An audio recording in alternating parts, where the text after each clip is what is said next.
Speaking of brain damage, did you know that your Meniere's disease, that cannabis is like one of the best cures for that shit? Did you know that? I did not know that. Yeah, listen, I'll tell you what, beating up for you, pal. the tooth has actually been doing a lot of research for me on the Meniere's thing. Yeah? He actually found some shit. I'm seeing all these doctors and stuff. And Nick, well, tell folks who don't know what we're talking about. You've had this issue for how many years now? So what happened was when I was 21 years old, I lived in Boston, and I got jumped one night at this bar, and these dudes beat the living shit out of me for about a good 20 minutes. 20 minutes, literally, until the police came.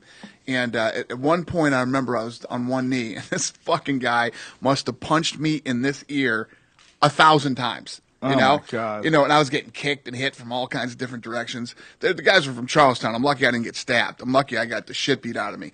So after that happened, my ear rang for months. I mean, fucking loud to where I couldn't sleep and stuff like that. So I went to the doctor and they said, yeah, you have permanent hearing loss and damage to that ear and everything else. So no big deal.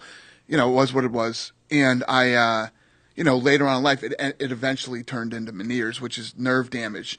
And the nerve is telling the brain we're moving when we're really not. And it causes, when I say spin, man, the room starts spinning so fast, you have to grab onto shit, you close your eyes, you go in the dark and just close your eyes, sometimes for hours. When this thing hits me, I'm down for sometimes 8 or 9 hours. And so there's no cure for it. But they have these real controversial surgeries that you can go in and do. And, I'm a fucking lunatic, so I'm like, I don't give a shit. I'm getting the surgery, da-da-da, and the doctor was kind of hemming and hawing on it. I said, just do it, doc.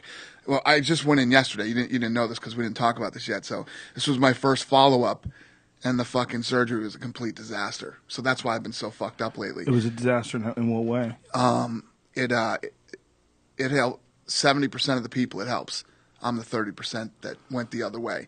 So now I've almost completely lost the hearing in this ear. My hearing is almost completely gone, and I've been having attacks every day. The last 2 days I haven't had an attack, so it's been pretty cool.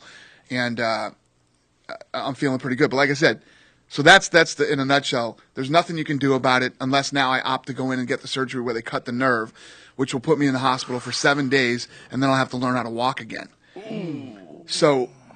For how long? How long does it take to learn how to walk again? Left foot, right foot? Lorenzo said his dad learned to walk again in a month. So, and his dad was in his 60s when he did it. He had the same operation. Yeah. Whoa. So, I don't know. A month of not knowing how to walk. Yeah.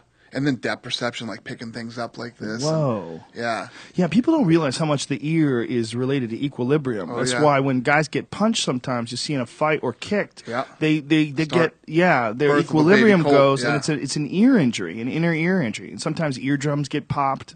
They get blown out from punches. That's why, especially you see that a lot in the old days. Guys would slap guys in the ears a lot when they would have them on the side. They would slap them, instead of punching them. And that hurts like hell. Fuck yeah, it does. A lot of guys have broken their hands ground and pounding on dudes because the fucking skull is stronger than the knuckle. Yeah. The reality is. And one of the things about boxing gloves is boxing gloves actually help protect your hand. And look how many guys break their hands in boxing by hitting the head. Yeah, Floyd breaks his hands all unbelievable the time. that there isn't a lot more hand damage in MMA. Yeah, it is. I mean, well, there is a lot, though. If you really stop and think about how many guys break their hands, it's pretty extreme.